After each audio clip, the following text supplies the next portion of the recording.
Shalom, salam satu tubuh Kristus, saudaraku terkasih dalam Tuhan. Salam Indonesia, aku semakin diberkati oleh Tuhan Yesus. Puji Tuhan, saya Friend Muhammad Polsen Tamunan bersama Bapak Pendeta Gideon Sinaga, bersama Bapak Pendeta Parulian Simatupang. Kami baru turun dari pegunungan Bukit Barisan dan juga dari Trans Makarti. Ya, puji Tuhan, kami boleh 2 hari ada di sana, no signal, no internet, semuanya ini baru keluar untuk melakukan pelatihan penginjilan untuk para pendeta dan majelis gereja. Puji Tuhan, semua berjalan lancar, semua berjalan luar biasa. Nanti videonya ini akan saya upload. Pertama ada pesan firman tentang karakter leadership, tentang visi misi, bagaimana menjadi seorang hamba Tuhan, menjadi pemberita Injil yang baik dari Pak Pendeta Gideon Sinaga. Nanti Anda bisa set, Anda bisa lihat, dan kita terus bergerak. Dan kita akan menuju ke base camp, ke IRC Center, Indonesia Reaper Center yang ada di Tapanuli Tengah, khususnya di Kota Pandan. Tetap semangat hambanya. Salam kemenangan, salam satu tubuh Kristus, salam. Pelayanan itu akan menjadi panggilan, sudah melekat. Amin. Hanya sekedar status. Baik. Ini menjadi penting amanah. Saya melihat ada banyak ibu-ibu di sini. Mungkin engkau sedang sibuk sekali dengan urusan anak-anakmu. Sibuk bukan hanya ngurusin bayi yang kecil, bayi yang besar juga kadang diurus, gitu kan? Amat tapi tetap pareso benin lah. Ada pengalaman dan asomoni? Gue sih rusuh di Jawa Mangin, nah jujur tak pernah bebas di tahun apa kamu. Tapi saya rindu untuk setiap kita bahwa hidupmu ini bukan hanya hidup. Alkitab mencatat hidup itu sebentar, seperti uap, sebentar saja lenyap. Lalu setelah lenyap mau jadi apa? Tidak ada ukuran bahwa sebentar lagi mati atau kapan. Besok pun bisa mati. Pertanyaannya, kalau mati sudah lunas nggak dengan panggilan atau tujuan Tuhan kamu ada di sini? Tujuanmu adalah melakukan misi yang mana? Amin. Tujuanmu adalah mencetak banyak penuai-penuai. Amin. Untuk memenangkan tempat kita yang ada. Amin. Bukan hanya sekedar mengejar prestasi apapun, sekalipun itu bisa. Kadang ngobrol, kadang dibilang Yesus, perubahan terjadi dan itu bisa terjadi bagimu dan kamu harus mengalaminya. Amin. Bukan hanya sekedar disaksikan. Kenapa kalau kita punya sampo yang hebat bisa merontokkan ini, kutu ini, atau ada banyak hal yang bisa dikerjakan, kita ombar-ambir sampai kemana-mana. Tuhan yang begitu baik tidak diombar-ambir. Hanya 2 kali dibahas 6 di Alkitab, itu pun jadi sorotan pembahasan yang tidak pernah selesai. Padahal ada banyak sekali kata-kata Tuhan Yesus baik, Yesus juru selamat, itu tidak menjadi pembahasan yang sangat sengit. Ini masalah. Jangan terlalu pusingkan hal-hal yang sepele. Maka saya dari tadi malam berpikir, dan ini akan menjadi pesan buat kita. Stop sensasi, kembali kepada esensi. Amin. Sensasi itu hanya buat profil di Facebook begini pelayanan, atau edarkan begini tanpa tujuan apa-apa, hanya untuk wah hebat ya pelayanannya. Dari situ kita. Esensinya apa sekarang? Panggilan kita. Kita mau seperti itu. Jadi saya rindu untuk sebelum kita masuk nanti ke topik pembahasan, bahkan kita akan masuk ke hal yang dalam bagaimana menginjil. Tapi sebelumnya, bagaimana sebenarnya mengenali manusia, bagaimana mendeteksi rohnya, bagaimana mendeteksi di luar dari apa. Karena segala sesuatu yang kelihatan dipengaruhi sesuatu yang tidak terlihat. Amin. Jadi jangan hanya melihat yang kelihatan, wow begini, enak begini. Wah Pak Simon ini kan enak, punya STT, dia kan pemimpin, dia punya gereja. Siapa yang bilang? Jangan-jangan dia baru nangis, uangnya tinggal 10.000, kita kan nggak tahu. Anaknya minta-minta begini, ada tuntutan uang sekolah begini, belum selesai. Kita nggak tahu. Yang kita hanya lihat di permukaan. Tapi menginjil itu kita harus sampai masuk ke dalaman. Kasih tahu sebelahnya, kedalaman. Kedalaman. Kedalaman ini. Kedalaman itu tahu. Kedalaman. Luar dalam. Ada banyak di gereja. Kemarin saya perkenalkan ke Pak Muhammad ini, salah satu anak gadis. Calon sarjana teologi ya Pak. Calon sarjana teologi ya, di Batam sana. Saya kirim ke beliau. Tapi sudah mau melayani, tapi sangat jauh memahami apa sebenarnya yang dia kerjakan. Kita hanya tahu berkhotbah, kita hanya pintar memimpin pujian, kita hanya pintar melakukan pelayanan-pelayanan gerejawi, tapi kita tidak sampai kepada apa yang Tuhan mau. Kita hanya mendidik anak-anak bagaimana supaya dia tamat sekolah, bagaimana supaya dia bisa dewasa. Tapi kita nggak persiapkan dia untuk sampai dia paham tujuannya, dia kenali siapa dia kenali siapa yang akan kekal, siapa yang sesaat. Itu yang penting. Amin. Gereja ini sesaat, istri kita sesaat, suami kita sesaat. Yang kekal kita akan kembali kepada dia. Amin.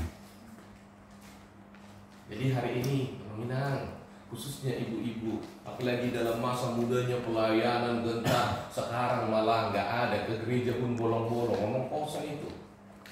Tinggalin itu, kembali lagi kepada visi semula. Orang pakai kosta dulu, kembali kepada kasih mula-mula katanya. Tapi saya banyak menemukan orang-orang Pentakosta dulu pun sekarang melempem, tahu melempem kerupuk jangan yang sudah masuk angin itu. Haratop mertujal lindah lakbar. Haratop martojal. Haraton. Digigit. Kenyal. Dicokok kenyal. Wah, gigi palsu bahaya itu Pak Pendeta ya. Bahaya gigi palsu.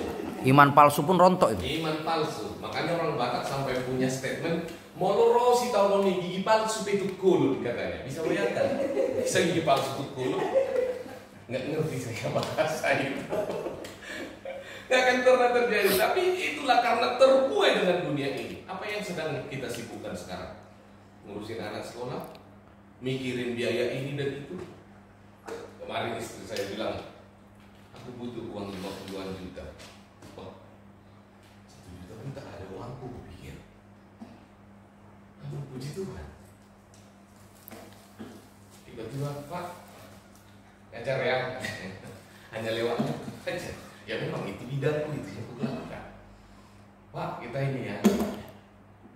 Di belakang itu kalau teleponan, ya paling saya ngapain ya. Kadang melakukan apa yang tanggung jawab saya sebagai suami. Puji Tuhan. Gak sampai 2 minggu ada. Haleluya. Ditanya dari mana bingung. Itu hal yang itu yang kami bagikan ke pendeta-pendeta termasuk Tambatuan dari Siporo. Gak usah pusingin itu. Terlalu kecil memikirkan hanya diri ini. Saya pernah mau mati berkali-kali. Saya udah pindah rumah sakit berapa kali, abang saya, mama saya udah datang rumah sakit Pertamina, tapi nggak mati juga. Peluru lewat dari kepala saya nggak mati juga. Kalau Tuhan berkehendak, aduh, nggak ada yang bisa. Hari ini kedengaran ada yang meninggal, abangnya Sakeus, Pak Joshua, meninggal. Kita nggak tahu kapan. Tapi ingat, molo mati po, molo mati rojo june nasiap po. Itu dia dapat pada bisa. Karena tujuan kita bukan hanya ke surga, maaf. Karena kita mencatat suatu hari nanti kamu akan memerintah bersama dengan aku. Amin. Bukan hanya mau masuk surga. Yes. Emang bisa beli tiket aja, yang penting masuk di toilet nepial. Tujuan kita akan memerintah bersama dengan raja di atas segala raja. Kalau bangga ketemu bupati, kalau bangga mungkin salaman dengan bupati, kalau bangga foto dengan wakil bupati, ini enggak, kamu memerintah bersama dengan dia di kerajaannya. Maka kata kerajaan dipakai dengan kata kingdom sebenarnya di bahasa Inggris. Kenapa harus kingdom? Dari kata king dan dom itu adalah bicara tentang domain. Beda dengan Batak. Orang raja sudi alai pangidu-idu. Orang raja sudi alai pangontra. Orang raja sudi dengan tanah. Kalau ini enggak, dom itu domain itu wilayah. Raja wajib punya wilayah kekuasaan. Amin. Dan kita akan memerintah bersama raja yang punya semua wilayah ini. Hari ini, ayo kembali. Amin. Bagaimana kita selanjutnya? Saya nggak mau tahu umurmu berapa, saya nggak mau tahu karena di pelatihan itu buat saya sama. Beberapa bulan yang lalu saya melatih satu pasukan. Jadi mereka nggak bisa.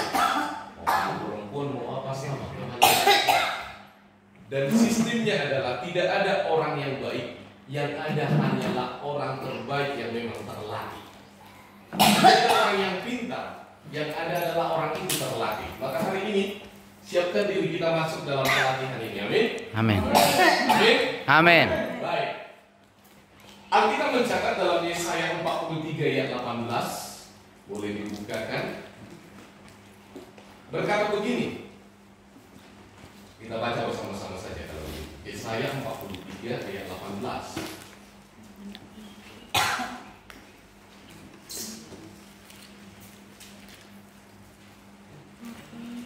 Yesaya 43 ayat 18. Oke, baik. Sudah ketemu?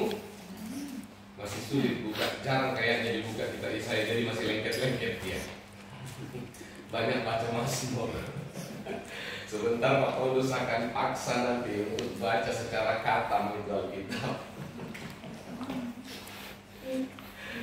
Istri saya kadang baca Alkitab hanya sampai di 30, paling banyak 35 pasal sehari. Dia bilang aduh udah capek katanya gitu. Kadang lomba-lombaan. Beliau udah lebih lagi, kalau saya pakai Suprapit, beliau sudah pakai King, bisa 100 pasal. Itu gila, itu udah bertambah memang. Tapi betul-betul kita harus kejar itu. Amin. Kalau kamu mau mengenali roh, maka yang kamu hidupkan harusnya manusia roh. Amin. Bukan daging. Itu penting. Ingat, khotbah saya bisa modifikasi, buku bisa modifikasi, pengajaran apapun. Tapi firman itu diturunkan dari surga, tidak dimodifikasi, dan firman yang sanggup mencipta. Amin. Firman yang sanggup menjadikan, firman yang sanggup memenuhi apapun yang kamu butuhkan. Amin. Amin. Hari ini rindukan firman. Baik, Yesaya 43 ayat 18 kita baca bersama 1, 2 ya. Firman-Nya, janganlah ingat-ingat hal-hal yang dahulu, dan janganlah perhatikan hal-hal yang dari zaman purbakala. Lihat, lanjut. Aku hendak membuat sesuatu yang baru, yang sekarang sudah tumbuh. Belumkah kamu? Dan sungai-sungai di padang belantara. Wah, indah sekali ini. Inilah yang kita rindukan, makanya ada pelatihan ini. Saya yakin engkau rindu sesuatu terjadi yang belum kamu lihat. Selama ini engkau berkata amin amin, tapi dengan rasa percaya diri, bukan iman. Iman melangkah dengan pasti. Tidak perlu iman yang besar. Perhatikan gak bahasa saya. Iman yang besar tanpa diawali dengan iman yang benar, itu akan menjadi iman yang gagal. Amin. Mau sebesar apapun imanmu, itu akan gagal kalau itu tidak benar. Karena orang di luar percaya Kristus juga berkata dia punya iman. Apa orang tetangga kita, apa orang Buddhis nggak punya iman? Punya. Tapi iman yang besar akan percuma kalau tidak menjadi iman yang benar. Amin. Maka Alkitab mencatat, jika kamu punya iman sebesar biji sawi saja, kamu bisa menghardik atau memindahkan gunung ini. Itu real. Ada orang yang pintar, yang ada adalah orang itu terlatih. Maka hari ini siapkan diri kita masuk dalam pelatihan ini. Amin. Amin. Amin. Amin. Baik. Alkitab mencatat dalam Yesaya 43 ayat 18. Boleh dibukakan. Berkata begini. Kita baca bersama-sama saja kalau begitu. Yesaya 43 ayat 18.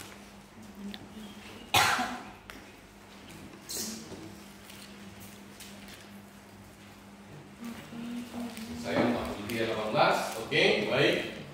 Sudah ketemu? Masih sulit buka, jarang kayaknya dibuka kita Yesaya, jadi masih lengket-lengket ya. Banyak baca Mazmur. Sebentar Pak Paulus akan paksa nanti untuk baca secara khatam itu Alkitab.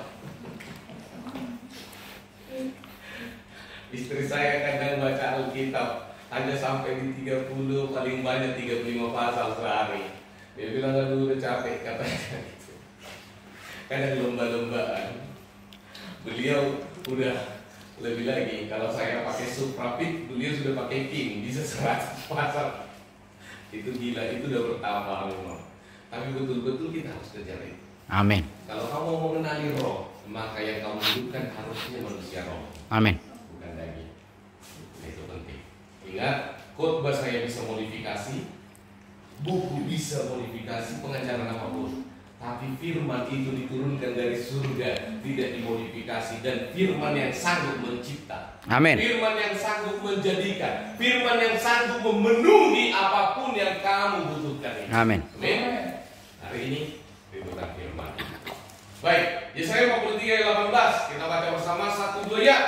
Firman-Nya, janganlah ingat-ingat hal-hal yang dahulu, dan janganlah perhatikan hal-hal yang dari zaman purbakala. Lihat, lanjut. Aku hendak membuat sesuatu yang baru, yang sekarang sudah tumbuh. Belumkah kamu? Dan sungai-sungai di padang belantara. Wah, indah sekali ini. Inilah yang kita rindukan, makanya ada pelatihan ini. Saya yakin engkau rindu sesuatu terjadi yang belum kamu lihat. Selama ini engkau berkata amin amin, tapi dengan rasa percaya diri, bukan iman. Iman melangkah dengan pasti. Tidak perlu iman yang besar. Perhatikan gak bahasa saya. Iman yang besar tanpa diawali dengan iman yang benar, itu akan menjadi iman yang gagal. Amin. Mau sebesar apapun imanmu, itu akan gagal kalau itu tidak benar. Karena orang di luar percaya Kristus juga berkata dia punya iman. Apa orang tetangga kita, apa orang Buddhis nggak punya iman? Punya. Tapi iman yang besar akan percuma kalau tidak menjadi iman yang benar. Amin. Maka Alkitab mencatat, jika kamu punya iman sebesar biji sawi saja, kamu bisa menghardik